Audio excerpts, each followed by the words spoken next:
Hello friend, स्वागत है आपका अपने चैनल आज क्लास में। बिहार बोर्ड ने अपना ऑफिशियल मॉडल पेपर इंटरनेट पर जारी कर दिया और जो साइंस का मॉडल पेपर जारी हुआ है उसमें 80 ऑब्जेक्टिव प्रश्न है। अगर आप नहीं देखे हैं तो इसका हम फुल सॉल्यूशन करवा दिए हैं, इसका आंसर बता दिए हैं। अगर आप नहीं देखे हैं तो कॉमेंट बॉक्स में लिंक है, वहां से देख लीजिए।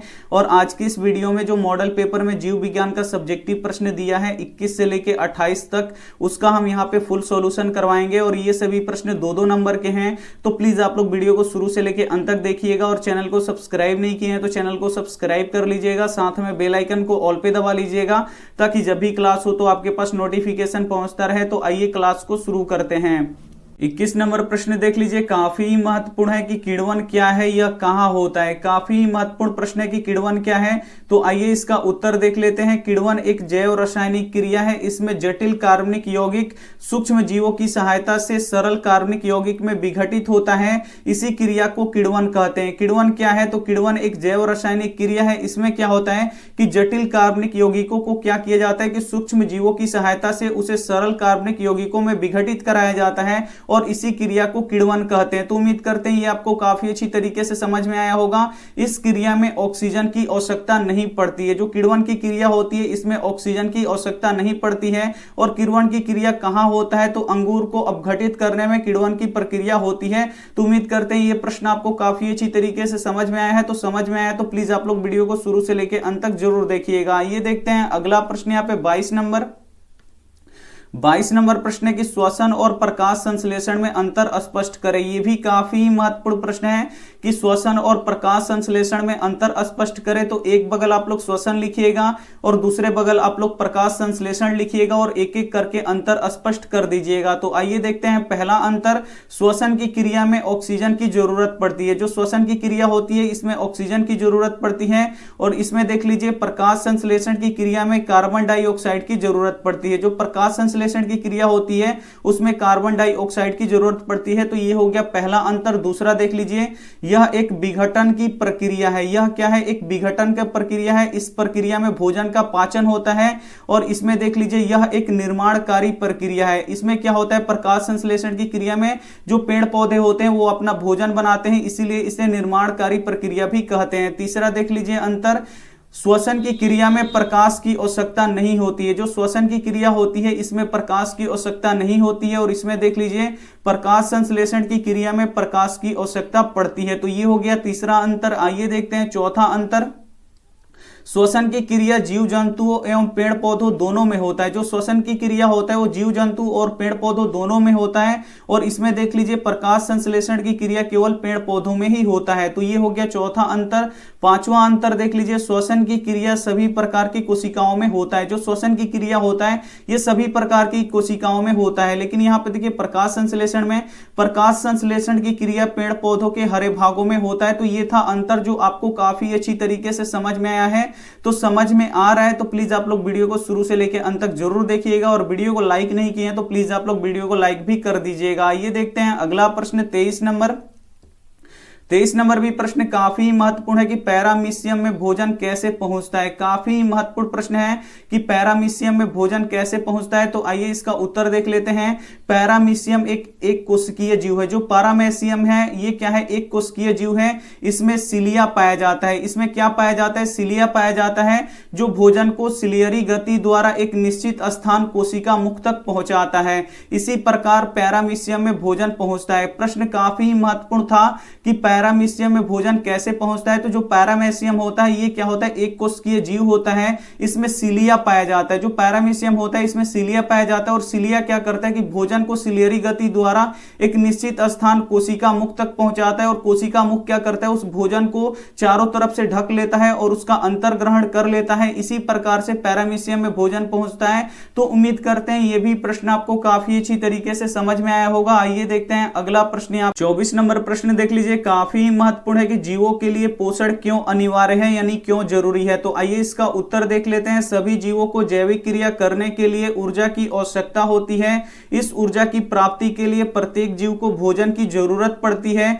यही कारण है कि जीवों के लिए पोषण अनिवार्य है। तो यह भी काफी महत्वपूर्ण प्रश्न था कि जीवों के लिए पोषण क्यों अनिवार्य है। तो जीवों के लिए पोषण इसीलिए अनिवार्य है क्योंकि जीवों को कार्य करना पड़ता है, चलना पड़ता है और यहाँ पे शिकार भी करना पड़ता है। तो इसके लिए ऊर्जा की आवश्यकता होगी और इस ऊर्जा की प्राप्ति के लिए प्रत्येक जीव को भोजन की जरूरत पड़ती है। यही कारण है कि जीवों के लिए पोषण अनिवार्य है। तो उम्मीद करते हैं ये भी प्रश्न आपको काफी अच्छी तरीके से समझ में आया होगा। आइए देखते हैं अगला प्रश्न यहाँ पे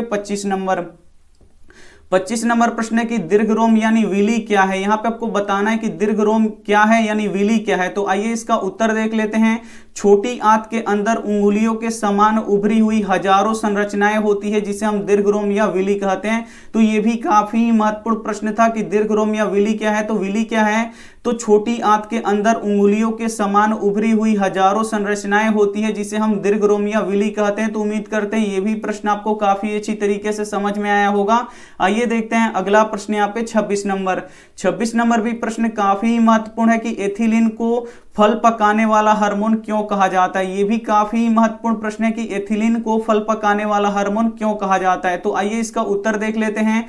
एथिलीन एक महत्वपूर्ण पादप हार्मोन है। यह पौधों के अग्रभाग में बनता है और विसरित होकर फलों को पकाने में सहायक होता है, इसीलिए एथिलीन को फल पकाने वाला हार्मोन कहते हैं। काफी महत्वपूर्ण प्रश्न था कि एथिलीन को फल पकाने वाला हार्मोन क्यों कहते हैं। तो जो एथिलीन होता है ये एक महत्वपूर्ण पादप हार्मोन होता है और ये पौधों के अग्रभाग में बनता है और विसरित होकर फलों को पकाने में सहायक होता है और यही कारण है कि एथिलीन को फल पकाने वाला हार्मोन कहा जाता है। तो उम्मीद करते हैं ये भी प्रश्न आपको काफी अच्छी तरीके से समझ में आया होगा। समझ में आ रहा है तो प्लीज आप लोग वीडियो को शुरू से लेकर अंत तक देखिएगा और वीडियो को लाइक नहीं किए तो प्लीज आप लोग वीडियो को लाइक भी कर दीजिएगा। ये देखते हैं अगला प्रश्न 27 नंबर प्रश्न है कि प्रकाशानुवर्तन क्या है। यहां पे आपको बताना है कि प्रकाशानुवर्तन क्या है। तो आइए इसका उत्तर देख लेते हैं।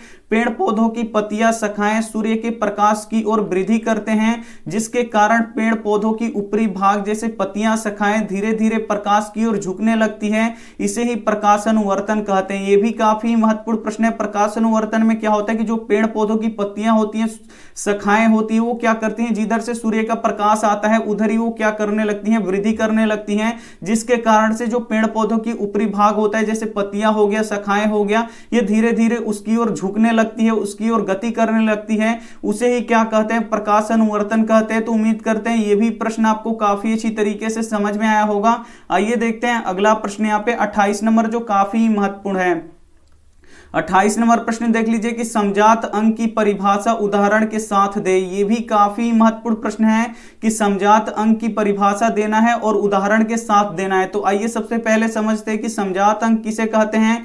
तो वैसे अंक जो उत्पत्ति और रचना के दृष्टिकोण से समान होते हैं परंतु उनके कार्य भिन्न भिन्न होते हैं, उसे समजात अंक कहते हैं। तो समजात अंक किसे कहते हैं, तो वैसे अंक जो उत्पत्ति और रचना के दृष्टिकोण से समान हो, यानी देखने में वो एक जैसे लगेंगे परंतु उनके कार्य क्या होंगे, अलग अलग होंगे, उसे ही क्या कहते हैं, हम लोग समजात अंक कहते हैं। और समजात अंक का उदाहरण क्या है, तो मनुष्य का हाथ और कुत्ते का अग्रपाद यानी अगला पांव। तो यहाँ पे देखिए मनुष्य का हाथ और जो कुत्ते का अगला पांव होता है वो क्या होता है, एक जैसा होता है, लेकिन जो मनुष्य का हाथ होता है वो अलग कार्य करता है, किसी को उठाने के लिए, पकड़ने के लिए, लेकिन ये क्या करता है, इसका उपयोग चलने के लिए करता है। तो यहाँ पे देखिए दोनों देखने में एक जैसा लगेगा लेकिन इनका कार्य क्या होगा, अलग अलग होगा, उसे ही क्या कहते हैं, समजात अंक कहते हैं। तो समजात अंक वैसे अंग हैं जो उत्पत्ति और रचना के दृष्टिकोण से समान होते हैं परंतु उनके कार्य क्या होते हैं, भिन्न भिन्न होते हैं, तो उसे ही समजात अंक कहते हैं। तो उम्मीद करते हैं ये सभी प्रश्न आपको काफी अच्छी तरीके से समझ में आया होगा और इसका पीडीएफ हम कल 10 बजे तक भेज देंगे। अगर आप वीडियो को लाइक नहीं किए तो प्लीज आप लोग वीडियो को लाइक कर दीजिएगा